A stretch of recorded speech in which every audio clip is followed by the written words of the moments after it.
Bueno,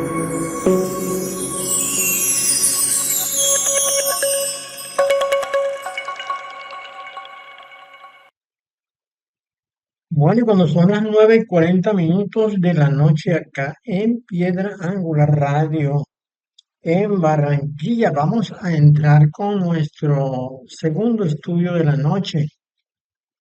Bueno, y hoy proseguimos anunciando las señales que nos ayudan a definir la iglesia verdadera, porque sabemos que no todo lo que se llama iglesia del Señor lo es.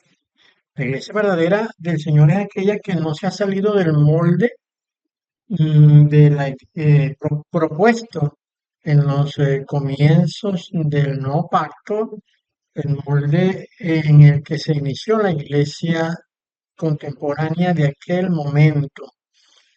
Es un molde que obviamente fue dado desde arriba, desde los cielos. Es una iglesia que no enseña pareceres ni tiene propuestas propias, sino que se adapta y ajusta al modelo neotestamentario que nos dejó el Señor Yeshua, con el cual desarrolló la iglesia inicial su planteamiento, su propuesta como asamblea de Dios. Por ello nosotros hemos elaborado una lista de aquellos puntos que creemos que podrían marcar el camino para encontrar la iglesia justa y verdadera. Hasta ahora hemos hablado de los siguientes aspectos, ¿no? Primero hemos dicho que Yeshua, el Señor, debe ser el centro de la asamblea, el centro de la iglesia. ¿Qué quiere decir esto? Bueno, que el mensaje que debe ser prioridad a atender dentro de la iglesia es el mensaje, son las palabras que el Señor Yeshua nos dejó. Recordemos que Él hizo una alerta acerca de aquellos que no tomaban en cuenta sus palabras, que serían como una casa asentada sobre la arena, que cuando sopla el viento vienen las lluvias y la tormenta se la lleva y la ruina es grande. También recordemos que el Padre dijo, Este es mi Hijo amado en quien tengo complacencia, a Él oír". Así que no debemos oír a otros, a menos que esos otros estén anunciando el Evangelio del Señor, la palabra del Señor.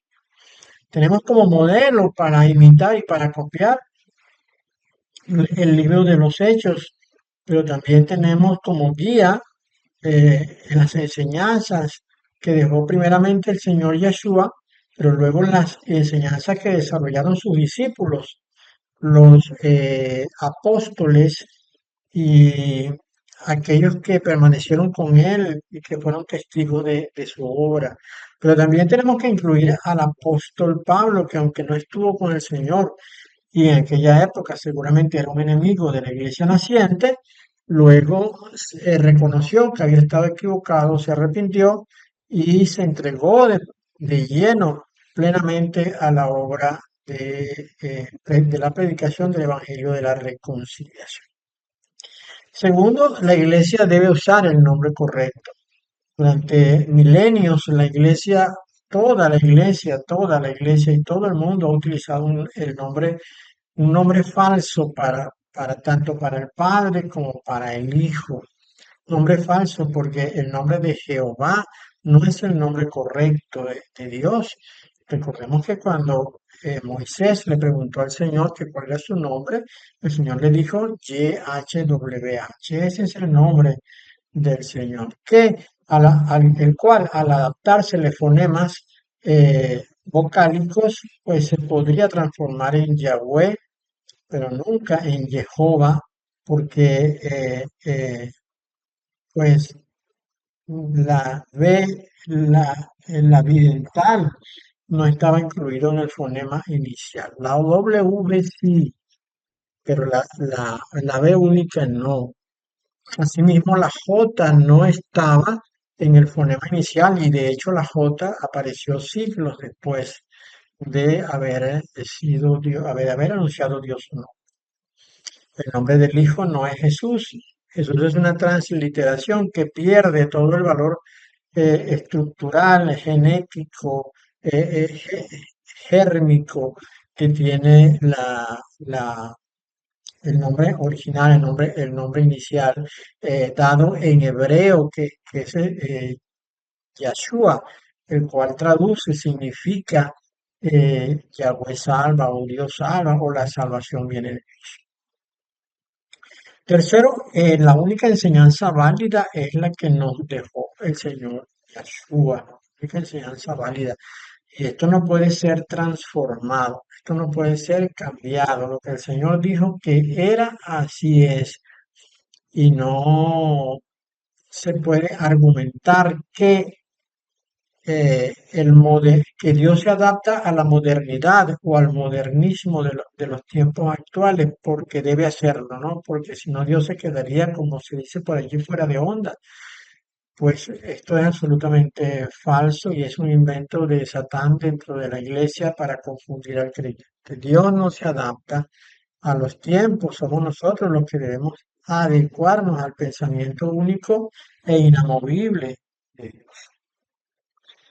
Ah, el cuarto punto es que la iglesia debe rechazar la promoción al culto al hombre.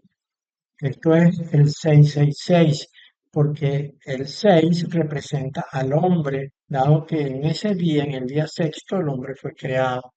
El 6 representa al hombre, así que 666 es una trinidad, es hombre, hombre, hombre, con lo cual se manifiesta clara y rotundamente que al ser una personalidad única anunciada tres veces, redunda sobre él la sumisión y la adoración.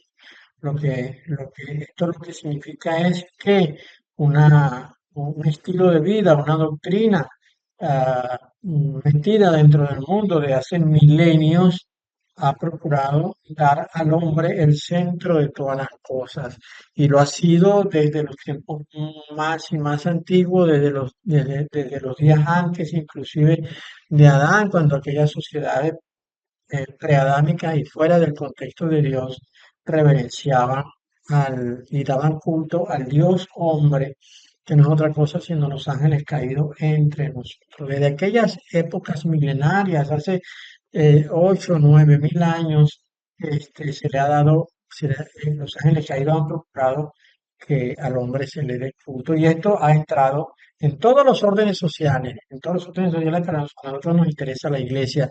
Dentro de la iglesia también hay culto al hombre. La iglesia católica da culto al Papa y el Papa es su Dios.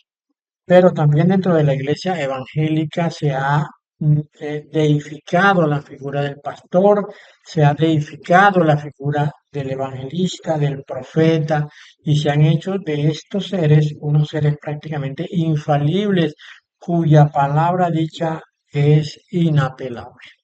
Esto es completamente contrario a la voluntad de Dios.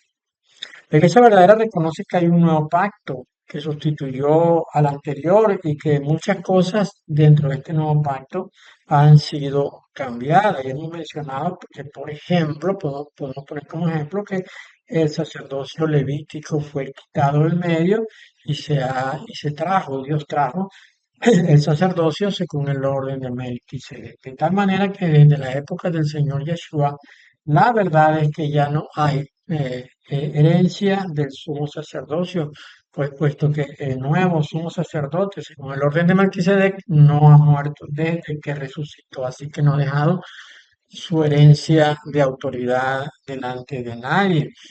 Igualmente, en el nuevo pacto, ah, el sacerdocio ha sido ampliado, porque antes el sacerdocio le correspondía solamente a la familia de Leví. Ahora no solamente ha cambiado y se le ha dado entrada a las otras familias, sino que además se ha expandido a las naciones gentiles, porque todo el que se hace parte del plan de Dios, todo el que cree en el Señor, en que el Señor Yeshua es el enviado de Dios, es hecho automáticamente un rey y sacerdote. Bueno, el que pertenece a la verdadera iglesia no está de acuerdo con la doctrina trinitaria expuesta por la Iglesia Católica y aceptada sin rechazo, sin argumentos por la Iglesia evangélica. evangélica. La iglesia evangélica ha aceptado la doctrina de que Dios es tres personas diferentes en uno solo, lo cual es una blasfemia y es rotundamente falso, dado que él mismo, la misma palabra de Dios en el Shema anuncia que Dios es uno, solo uno. Aunque haya un Dios Padre, aunque haya un Dios Padre, haya un Señor que es el Hijo y haya un Espíritu que es el Espíritu Santo, no hay tres dioses diferentes, solamente hay un Dios. Así que esa doctrina católica evangélica de la Trinidad es una blasfemia la cual hay que rechazar rotundamente con el corazón. La iglesia verdadera no apoya la doctrina de establecer un reino ahora, y esto se ve, esto lo podemos ver en todas partes, en todas las iglesias, no importa cuál sea la denominación, si es presbiteriana, si es metodista, si es cuáquera, si es pentecostal, todos están anunciando la extensión del reino. Y esto también es una blasfemia, porque esto lo que pretende es negar el reino milenial del Señor, el cual se producirá después del gran conflicto de la gran tribulación. El problema para la iglesia, para las autoridades de la iglesia evangélica es que no aceptan una iglesia que pase por la gran tribulación, que es la doctrina del señor R. J. Rashdoni y de otros también que en su tiempo anunciaron que la iglesia debería ser triunfante y nunca derrotada, nunca vencida. Sin embargo, los sagrados escritos anuncian de manera firme que la iglesia sí ha de pasar por la gran tribulación y que el reino milenial del Señor vendrá posteriormente, posterior al arrebatamiento, posterior a las siete copas de la ira y luego en el momento justo cuando el Señor ponga sus pies sobre la tierra. Luego tenemos que hoy vamos a estar tratando otros puntos, ¿no? Sabemos que nunca fue ordenado a la iglesia, ¿no?, que se planteara una guerra espiritual. Este es otro tema que también hemos considerado acá como clave, ¿no?, para definir la iglesia verdadera. La iglesia del Nuevo Testamento jamás planteó lo de la guerra espiritual. Las palabras de Pablo se malinterpretaron y se usaron para promover una doctrina que lo que busca es deificar al hombre. Esta doctrina es prácticamente un 666. Aquello que dice que nosotros tenemos armas de guerra para combatir a los demonios.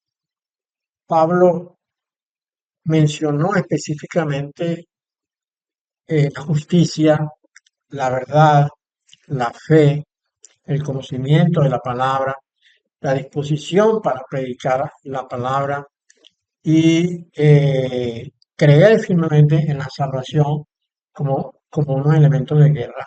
Pero no para enfrentarnos a demonios, porque es que ni siquiera eso hace falta.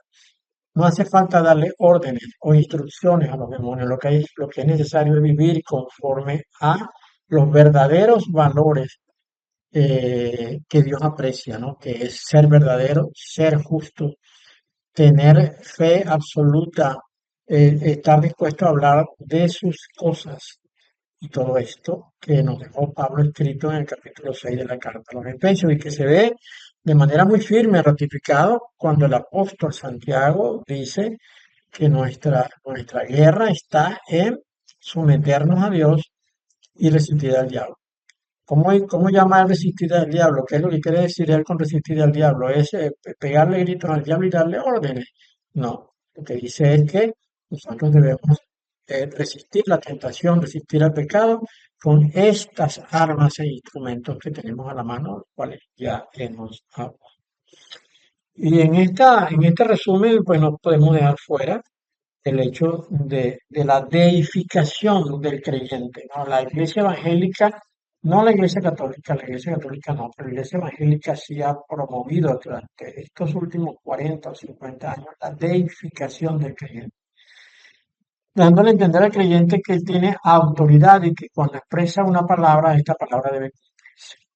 Esto es absolutamente una blasfemia, porque lo que se busca acá es, lo que busca acá Satanás es a hacer que el hombre deje de depender de Dios. Ya no necesita a Dios porque cree que él mismo tiene la solución cuando él, en una autoridad que le ha conferido el hombre de esta tierra y no una autoridad que venga desde los cielos, puede desbaratar los planes de Satanás simplemente declarando una palabra, o puede procurar un bien de otro declarando una palabra como si su propia palabra tuviera la autoridad.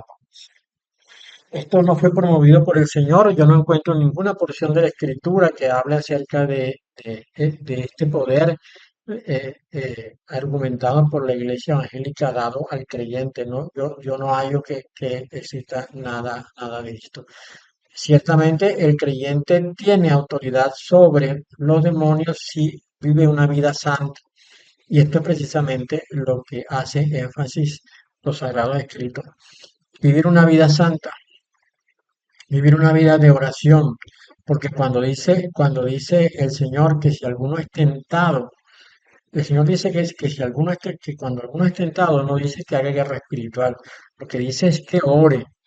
Ore, el consejo que el Señor Yeshua nos dio, orar, orar cuando uno es tentado. Entonces a uno no debe darle pena ir delante de Dios y decir, Padre, estoy pasando por esta tentación, me está ocurriendo esto, yo sé que no está bien, pero me resulta muy agradable hacerlo. Te pido que me ayudes, Dios Todopoderoso. Estoy seguro que nuestro Dios nos va a ayudar. Lo otro es que ahora nadie se humilla para pedir a Dios una ayuda para rogarle a Dios por una persona enferma, sino que la persona se cree con la autoridad de darle órdenes a la enfermedad para que salga.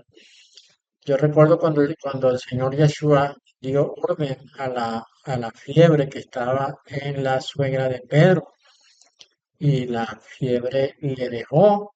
El Señor nunca le dijo a Pedro, tú también podrás hacer lo mismo, ni le dijo a los discípulos, ustedes también tienen autoridad para hacer esto o aquello. No, el Señor lo hizo porque Él era el Señor. Y todo tiene que someterse a su designio, a su voluntad. Bueno, ahora vamos a hablar el día de hoy, dándole continuidad al tema de cómo encontrar las señales para definir una iglesia verdadera. Vamos a hablar de un Dios que no se adapta a los tiempos, ¿no? Esto hablamos un poquito al comienzo. Dios no se adapta a los tiempos. En los últimos 30 años, se ha introducido una propuesta de tolerancia sobre el pecado, incluso de aberraciones absolutamente despreciables, como por ejemplo un hombre que pertenezca a una iglesia evangélica tenga una relación gay abierta con otro hombre dentro de la iglesia o fuera de la iglesia, pero que sea conocida su relación, pero a ese hombre se le ordena como ministro dentro de la iglesia. Podría ser también una mujer, ¿no? Pero esto es más frecuente verlo en los hombres. Esto lo hemos leído nosotros en los últimos 10 o 15 años de eventos que han ocurrido así, de esta manera, y recuerdo que quizás en la iglesia presbiteriana esto se ha podido ver. Bueno, esta tendencia de los últimos años nos dice que Dios recibe eh, al pecador tal cual como esté, sí, y Dios no exige nada más allá. Y también puedo recordar una doctrina que ah, funcionaba en una iglesia muy grande en mi patria, quizás la iglesia más grande, más numerosa que ve en mi patria, una doctrina que decía que Jesús no te juzga. Jesús no te juzga. Y esto estaba apoyado en una porción que el Señor dijo, yo no juzgo a nadie.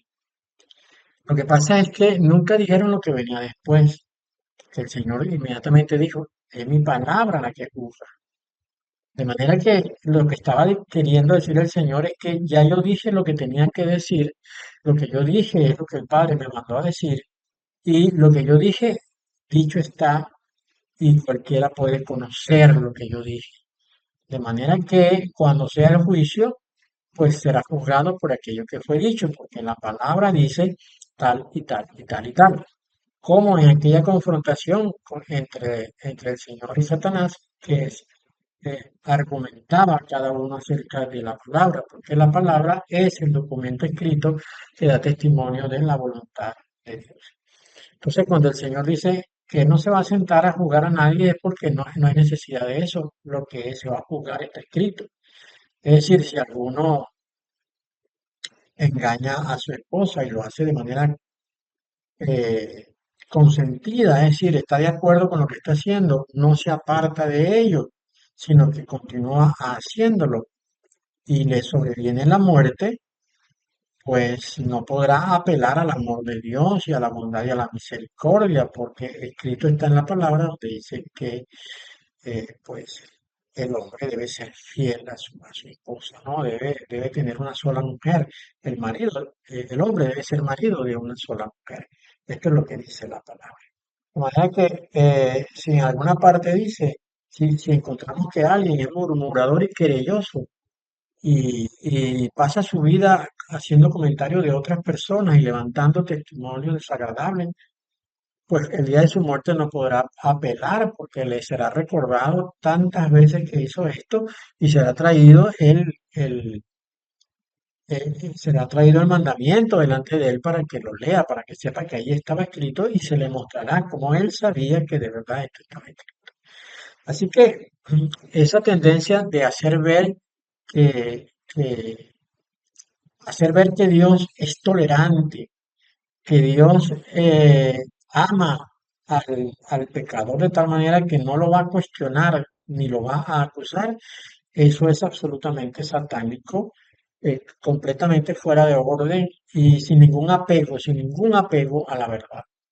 La verdad dice otra cosa, la verdad está muy clara en la palabra del Señor. Ciertamente Dios recibió al pecador. Sí, claro, Dios recibió al pecador porque el Señor dijo que Él no había venido por causa de los que estaban sanos, sino de los que estaban enfermos. Solamente los que estaban enfermos necesitaban médicos. Ciertamente sí es. Pero Dios le ofrece la limpieza, Dios le ofrece la salud, la sanidad, que Él mismo da por medio de su Espíritu Santo y por medio de la palabra. Porque esa palabra que va a condenar a los pecadores también puede sanar a los humildes que se rinden delante de Dios y reconocen su falta. ¿Mm? Ahora, Dios no va a cambiar su forma de pensar en cuanto a la práctica consciente y consentida del pecado. Nadie que practique el pecado entrará a menos que se arrepienta y decida dejarlo para siempre. Pero nos han querido hacer ver que el Dios de estos tiempos es tolerante, porque dicen que Dios comprende la situación de la gente y sus necesidades. He escuchado decir que la homosexualidad es buena porque es amor. Eso dicen los que quieren justificar la homosexualidad. Y entonces, como Dios es amor, nos quieren hacer ver que Dios no va a juzgar al homosexual porque es, a fin de cuentas, es amor. Pero tenemos que empezar diciendo que ese amor que sentimos las personas por otros, y mejor que sea en géneros diferentes, no es el amor verdadero. No, el amor verdadero, el único amor que existe, es el amor como Dios ama. Y ese amor no tiene nada que ver con atracción sexual. Es decir, con atracción, digo, preferiblemente entre géneros diferentes, ¿no? Pero no tiene nada que ver con eso. Porque toda relación entre un hombre y una mujer comienza con un atractivo físico, un atractivo sexual. Cuando digo sexual no quiere decir, no estoy hablando estrictamente del coito, sino que son sexos diferentes y en consecuencia se atraen. Y luego de este primer enlace, este primer contacto, que es a causa del atractivo, viene entonces el compañerismo, la confraternidad, el hacerse amigos y el pasar tiempo juntos. Luego que esto se establece, entonces viene un estado de dependencia de uno con él, porque comienza con un atractivo, luego se convierte en una dependencia. Ahora, ¿quiere decir que el hombre no puede amar a la mujer o la mujer no puede amar al hombre como Dios ama? Absolutamente sí, claro que sí. Cuando cada uno de ellos sufre, soporta, tolera, no se irrita, no busca lo propio, sino el bien de los demás, etcétera, etcétera, etcétera. Todas estas bondades que usted conoce que aparecen en la primera carta a los Corintios, donde Pablo define el amor. Si una persona experimenta eso por el otro, está amando, que está haciendo lo que Dios hace. Así ama a Dios. Lo otro es atractivo físico y es dependencia. Entonces, pues lejos está Dios de autorizar una relación homosexual apelando al atractivo físico o, o el carácter de atracción sexual perversa, ¿no? Que inclusive tienen los homosexuales, porque en la carta a los romanos, por ejemplo, nos da a entender a nosotros que la relación entre un hombre y otro hombre o entre una mujer y otra mujer es una aberración sexual. Y Dios nunca podría estar de acuerdo con esto porque Dios es santo. De manera que promover esto es absolutamente una locura, ¿no? Eh, promover este tipo de cosas, ¿no? La, la carta a los romanos dice eh, eh, no es en el capítulo 2, sino en el capítulo 1, versículo 24 en adelante, que dice, por lo cual también Dios los entregó a la inmundicia en la concupiscencia de sus corazones, de modo que deshonraron entre sí su propio cuerpo, ya que cambiaron la verdad de Dios por la mentira, honrando y dando culto a las criaturas antes que al Creador, el cual es bendito por los siglos. Entonces dice el verso 26, por esto Dios los entregó a pasiones vergonzosas, pues aún sus mujeres cambiaron el uso natural por el que es contra naturaleza. Y de igual modo también los hombres, dejando el uso natural de la mujer, se encendieron en su lascivia unos con otros, cometiendo hechos vergonzosos, hombres con hombres, y recibiendo en sí mismo la retribución debida a su extravío. Y añade el verso 28, y como ellos no aprobaron tener en cuenta a Dios, Dios los entregó a una mente reprobada para hacer cosas que no convienen, estando atestados de toda injusticia, fornicación, perversidad, avaricia, maldad, llenos de envidia, homicidios, contiendas, engaños y malignidades, etcétera, etcétera, etcétera. Dios les entregó a una mente vergonzosa, de manera que entonces eso no jamás estará en el plan de Dios el ser tolerante a estas cosas, ¿no? No hay tolerancia con los que practican el pecado de forma consciente y persisten en él. Dios dijo que los adúlteros, los homosexuales, los perros, los fornicarios, los homicidas no entrarán. Ninguna cosa inmunda entrará en los cielos ni vivirá eternamente con el Padre. No hay tolerancia a favor de los homosexuales si no quieren cambiar su forma de conducta. Ningún pecado que no haya sido abandonado tendrá acceso al reino. Bueno, lo segundo que quiero tocar esta noche es acerca de la famosa oración de fe. Este es un asunto exclusivo de la iglesia evangélica, ¿no?